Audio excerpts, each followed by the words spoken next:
Hello and welcome back. I am excited to have this little chat with you, this little conversation. I am not coming at you with a bunch of like research and data and studies on behavior change and psychology and all the things that I usually talk about. This is more or less just kind of like a chit chat about the direction of the health and fitness coaching industry. This is a conversation that recently came up, not even recently, it's like been coming up because we've been seeing lots of shifts and pivots in the health, wellness, fitness industry as a whole, beyond just the coaching industry specifically. And that's typical. That is how the world works. It's how our social world works. Trends come and go, things get popular, and then other things come and take their place. But because I am so connected with so many coaches and so many health and fitness professionals, entrepreneurs in the space, I've mentored hundreds of coaches at this point through the health mindset coaching certification, and I've done a lot of one-on-one mentorship as well. And fun fact, like 90% of my friends probably are health and fitness entrepreneurs. They're in the space. So these are conversations that we're having all of the time and just like noticing trends and like what's going on here and like what are people talking about over here and like what are people really looking for in the health and fitness coaching space. And as we move into 2025 and beyond, I mean, it's important if you are in this space as a professional, as an entrepreneur, what have you, to keep tabs on what the heck is going on in the industry. Not only from like a business and marketing perspective, because of course you want to be talking about the things that your prospective clients are worried about, they're concerned about, that they want, the things that they desire is important. But at the same time, we don't want to just be going out there and preying on the wants and desires of our clients. Let's leave that to the fad diet industry where we prey on people's like insecurities and the things that they want, not the things that they need, right? There is also, I'm sorry, I'm getting over a cold, so if it sounds like I'm like sniffly, that is why. But we want to be careful with that, but also listen and also pay attention. And I'm honestly kind of excited because I feel like, and not just feel, I actually have some like Google search term data I want to share with you. That the direction is a relatively positive one. Positive being like we're moving away from just caring only about weight loss and caring more about like overall wellness. I also want to talk to you guys about like artificial intelligence and how technology is playing a role and like what that means for you. Yeah, we're going to get into a few different points. Again, this is all coming from conversations I have been personally having with other people in the industry that I have access to. So, one of the biggest things is that people want more. If you're a health and fitness coach, it is not enough to just give someone a nutrition and exercise plan. People want real change. They want real lifestyle changes. They want to feel better in their day-to-day life. They want to learn things. They want to like expand themselves from like a personal development perspective. Like people are looking for more. And although when we're talking about, exercise and nutrition coaching and things like that, it can be hard when you are a personal trainer, you're a nutritionist, whatever, because you could feel very ill-equipped or feel out of your scope of practice even to be helping people with like greater lifestyle changes in that way. But just know that this stuff is so, so intimately intertwined. Just like we can't really pull apart like the body from the mind because they work so synergistically. Same thing goes with when you're coaching someone on nutrition and exercise and changing those behaviors. If you're looking to help someone change their behavior, then you have to keep in mind all of the other aspects of their lives, right? So the question becomes, sorry, sniffles. The question becomes, are you equipped to actually help someone really make these types of changes? People want to upgrade their lives, not just lose weight. And that's what we're seeing. We see it even like, I think it'd be really helpful to look to some of these big companies, something like Weight Watchers. This wasn't recent, it was years ago at this point, but Weight Watchers is no longer Weight Watchers, right? They're WW. And with that rebrand, their focus is more so on overall wellness rather than just weight loss and like focusing on lifestyle changes. So this focus and this shift towards wellness and well-being and lifestyle, etc., away from just like eat less or do this diet to lose weight, etc., is really interesting and something to pay attention to. I actually did pull some information from this consultancy firm, McKinsey. They estimate the global wellness market to be worth $1.5 trillion. And this was in 2021, so a few years ago. And comparing that to this other data gathering site, Statista, it's called, estimates that it will grow, the wellness market will grow to $7 trillion in 2025. So we are looking at $7 trillion in this wellness market, which is crazy, from a 1.5 in 2021. So it has been growing, and it sure is still growing. So lots of opportunity for the taking, right? If we're going to use a growth mindset about this, like, what does it mean? It's like, okay, lots of opportunity here for people who are in the health and wellness coaching space, aka a lot of you that are listening to this podcast. We also see like the rise of Noom. If you're not familiar with what Noom is, it's essentially an online weight loss program. You do have access to a coach. I'm doing air quotes for those of you who are listening and not watching on YouTube. You get access to a coach, but these coaches have a lot of clients. So at least, and this is I guess it's a personal opinion, but it's anecdotal evidence from people that I know have gone through this program or experimented with it. It doesn't really feel like you're getting full access to like a person, because that person clearly has a lot of clients. So they don't have a ton of time to give to each individual person. So although you have a coach, it can kind of sometimes feel like you're just like speaking to a robot, a program, or whatever. But this program is their big thing is that they are psychology and behavior change based. So it's not just your typical, here's a meal plan, or eat this way, or don't eat these foods and only eat these foods, or whatever. It's supposed to be psychology focused. So again, we're kind of like getting into this like wellness, behavior change type of space, like lifestyle changes over guidelines and rules and regulations. This company, also, I had no idea, valued at $3.7 billion, which is insane. It's insane, which means obviously a lot of people are purchasing it. A lot of people are on it. It's being used a lot, which means that's the market. That's where the market is going, is towards this. Like, I'm looking for real sustainable changes, maybe over a quick fix. I don't know. Maybe we're moving that direction. That would be wonderful.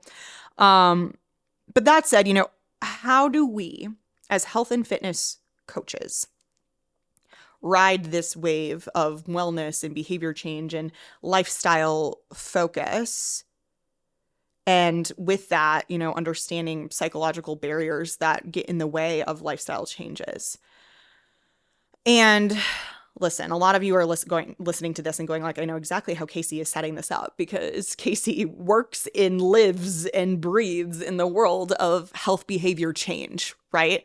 My PhD literally came from the mindset lab. So I am relatively biased in this area, and I think that every single coach should be equipped with this knowledge and these skills. So honestly, I'm thrilled that this is the direction that our industry is going. But not just like for my own benefit, because I know it will benefit so many people. I've seen it benefit so many people, and I've been like shouting from the rooftops for the past like decade that this is something that needs to be talked about more and included more in the health and fitness coaching industry. So the fact that things are moving that direction is like beautiful. We love that. I love to see it. But yes, I come from this area, so I also understand that you should be skeptical and take what I'm saying with a grain of salt, because I live and breathe this stuff. So of course I'm going to say, this is the direction that the industry is going. Listen to me. But I don't want you to just listen to me. We actually have Google search trend data that says the same. So, Isaiah, if you could start to put up some of those graphs on the search term data. For those of you who are watching on YouTube, you're going to get a lovely visual for everything that I'm about to say. I will describe it for those of you that are listening and tuning in via audio only. So, mindset coaching, that search term, is being searched on Google more than ever before. Like, it's a very strong increase. And I have checked it like every single year the past few years, especially as I've been like using this, yes, to my advantage to support the certification that I run, but also just to kind of keep tabs on the industry. So mindset coaching being searched more than ever before. And that is without a doubt a lot of your prospective clients going like, I know I need this stuff. This is like the building blocks to this healthier lifestyle, better well-being, sure, weight loss, but in a sustainable way. And the same thing goes for behavior change strategies.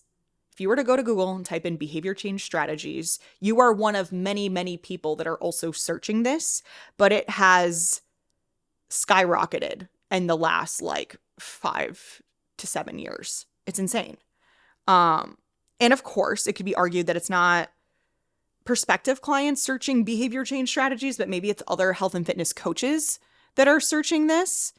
But either way, if more coaches are searching for behavior change strategies on Google than ever before, that usually means that they're doing so because their clients are looking for it, right? They're recognizing that this is like a gap in their knowledge and their skill set, whatever.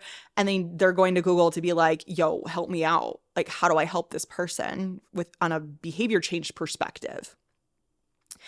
And check out also the increase of people searching for health mindset. This one actually surprised me. Like, I was just playing around and throwing different keywords in there. Obviously, I run the health mindset coaching certification. And to me, like, health mindset wouldn't be something that people are really searching that much. But in fact, I was wrong. People are searching it a lot more in recent years than they ever have been before. In fact, it was like relatively flatlined earlier. And now we're seeing this increase, right? So really interesting things like health mindset, behavior change strategies, mindset coaching are all just skyrocketing compared to previous years. Not necessarily previous years, like even, if we're talking like 2015 to now, or even 5 years ago to now, that has continued to increase. And we need to pay attention to these things because, again, whether it's fitness coaches searching these things, prospective clients searching these things, it means it's becoming more and more important and necessary for you to honestly make sure you're including. So that said, why is it that maybe people are searching this stuff more, right? That's where my brain starts to go. It's like, okay, like I know the importance of this stuff, but like but that's because I spent years researching it and seeing the impact firsthand, both in the lab and then in the wild when I would implement it, right? And I've also had 700 plus coaches go through the certification at this point and have seen so many coaches start implementing behavior change and mindset strategies with their clients and seeing really, really amazing results from it. So I've seen all this stuff firsthand. Like, I get it, but where's this coming from with everybody else? And I know that people, our prospective clients, your current clients, love quick and easy. We love Amazon Prime, right? But something that people tend to love even more is permanency. Results that actually last. So you don't have to go back and rinse and repeat and start over and put more effort in a different direction again and again and again. So how can we help clients reach something that is more permanent, that is more sustainable? That is through behavior change, mindset, understanding client psychology, and not just saying, here are your macros, here's your exercise plan. Good luck, right? So I do wonder, and this is me just speculating, if people are really starting to understand that more, that permanency, sustainability, those things are just as, if not more valuable than a quick fix. So if that's the direction we're headed, like, hallelujah, that's amazing. More of that, please. Is the end of the quick fix diet in sight? Like that, I feel like that would be a very bold claim. And I'm not ready to make that claim by any means. And I don't think we'll ever fully get away from that, just because as humans, we are wired for instant gratification. So although a lot of your clients, a lot of people just in general are thinking like, wow, I want that sustainable lifestyle change. I just want this to feel easier, more habitual, more automatic, more part of just like what I do on a daily basis. I don't want it to feel so effortful. And I just want to sustain weight loss, maintain it over time, whatever. That is like the dream, right? But shiny object syndrome type of instant gratification of like, you'll lose 30 pounds in 30 days if you do this diet plan, right? That can still get in the way. And we're seeing that with weight loss drugs right now, that like that is the shiny new object is injectable. And it is GLP-1s. And actually, I know I mentioned Weight Watchers or WW and also Noom earlier in the episode. And I actually just recently found out when I was kind of like preparing for this episode that they both offer GLP-1s. Like Noom specifically, I know has like a medication like track that you can sign up for so that you can get access to these weight loss drugs, which is really interesting. And also, again, just pay attention to these like giant organizations in the health, fitness, weight loss space, because what they're doing, you need to pay attention to. That does not mean I am encouraging any of you to like go to your clients and be like, hey, I can help get you GLP-1s and we can do that. But instead just know that that means that there's an incredible market for it, which I think we already know and understand, but that's what people are looking for. So that said, what happens when people get off the drugs?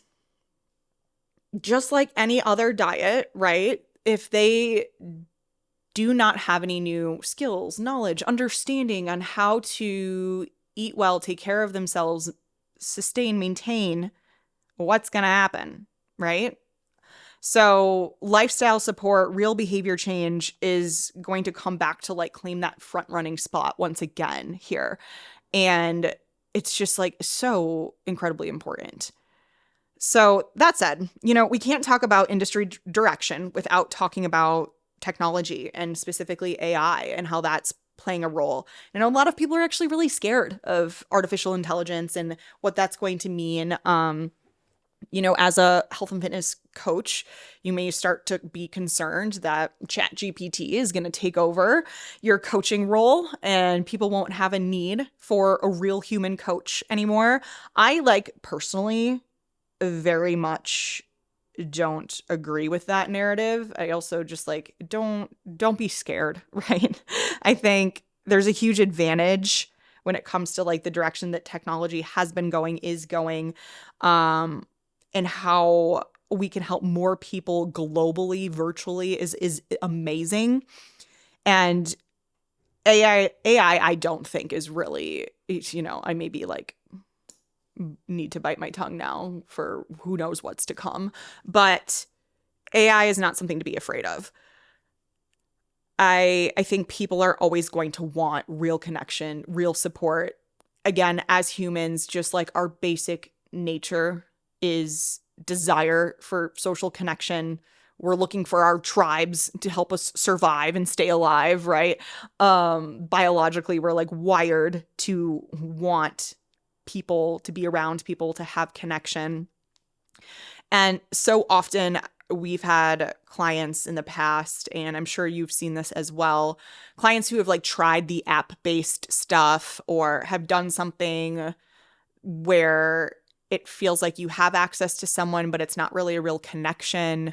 I've even had people in the past come over to work with me or my team and make comments about how they've had a coach before and that coach helped them get results, but they didn't feel connected to that person. And so that's the reason that it left, and that was even when they were working with a real human being. Just think about what it's going to be like if they're working with a robot, they're working with AI. So I do think that understanding behavior change, human decision-making, connection, relationship, and actually, I have I have a framework for this. It's called the GROW model. For those of you who are students of mine, you've heard this so many times. But the GROW model stands for guidance, relationship, optimization, and wisdom. I'm also realizing I should really record a podcast episode on this. How have I not done that yet? And those are all things that are going to be pretty difficult for AI to grasp, right? And those are like uniquely human things that we can provide to our clients from a behavior change mindset, psychological type of way that is going to help them be more successful, them being our clients, and just it's a framework for more effective coaching. And being able to do all of that really provides job security in that way. But that said, I don't want you to be one of those coaches who sees these trends, hears this episode, and just jumps on the bandwagon by throwing mindset coach in your bio and calling it a day. I want you to actually feel confident in your ability to deliver these things to your clients and to feel like you know how to help clients who are self-sabotaging, they're not motivated, and they want to change their lifestyle for good, and to have those tools. And at this point, you might also be thinking like, okay, Kasey, I'm a nutrition coach. I'm a trainer. I feel like this is out of my scope of practice. And this is a conversation I have a lot with my students too, because we are talking about psychology. And at what point is it like, no, they need to see a therapist. They need to see a mental health specialist, not work with me as a health and fitness coach. And there is definitely a line, a very bold, dark line that you need to be clear on. Please, please, please do not go out there trying to like deliver cognitive behavioral therapy to your clients as a health and fitness coach, right? But that said, a lot of what we can do, you know, whether it's using strategies of motivational interviewing or just different conversational tools or cultivating a growth mindset or helping someone form or break habits or work on levels of motivation, all of that stuff is things that you're definitely capable of doing as a coach. And keep in mind too that, you know, 10 years ago, 15 years ago, whatever, personal trainers all over the world were saying, I am not equipped. It's out of my scope of practice to talk about nutrition. That was very much a thing. Personal trainers were like, I don't do nutrition. That's for the registered dietitians. That's the nutritionist. That's out of my scope of practice. And now look at how many people are delivering nutrition information and exercise information together. In fact, you're a little bit behind if you are only helping people with exercise and not also talking to them about nutrition. Like you're behind the ball at this point. Like we got to get you caught up, right? But prior to that, it was very much that's not my realm of expertise. I'm not touching nutrition. I talk about exercise, fitness training. I will help you with learning different planes of motion for your body, but like I'm not going to talk to you about what you need to be eating. And that has very much changed. And I do believe we are seeing a very similar thing right now when it comes to mindset, behavior change, understanding client psychology, and how it can feel like, yes, that's like, I can't do that. That's out of my scope of practice. Like that's not something that I do as a nutrition coach, as a fitness coach, whatever. But as soon, my friends, you will be behind the ball if you don't start focusing on these things and making sure that they're included in your practice. That is just my humble opinion. And of course, I have zero shame in this plug, like literally zero, because I know how much this will help you with your clients that you're frustrated with, just frustrated with coaching in general, the clients that will stick to the plan for a period of time and then fall off and they're self-sabotaging. You don't know what to do because like all you know is nutrition and exercise, right? I have a certification for you. It's called the Health Mindset Coaching Certification. I've mentioned it a handful of times here, but I'm not going to sit here and just sell you on the certification. We're not even open for enrollment right now. We only open a couple times per year. You know it exists now. Do with that information what you will. I would, however, love to get you started with 5 free lessons in mindset and behavior change for coaching. There is a link in the show notes, in the description, that you can grab to sign up for that. That does also put you on the wait list, so you can get details on the certification when we're open for enrollment. No pressure. I will not hold it against you. if you grab the 5 free lessons and join the waitlist, but never jump into the certification. Okay? Okay. All right, my friends, that's all I have for you. As always, would love to hear from you and what you think, especially about this episode, since a lot of it is kind of just like me pulling from conversations and obviously being very heavily focused on mindset, behavior change, all that good stuff. I would love to hear from you. Let me know if you are seeing similar things in the industry, if you're seeing something else entirely. Would love to hear about that too. But otherwise, that's all I have for you, and I'll see you next time.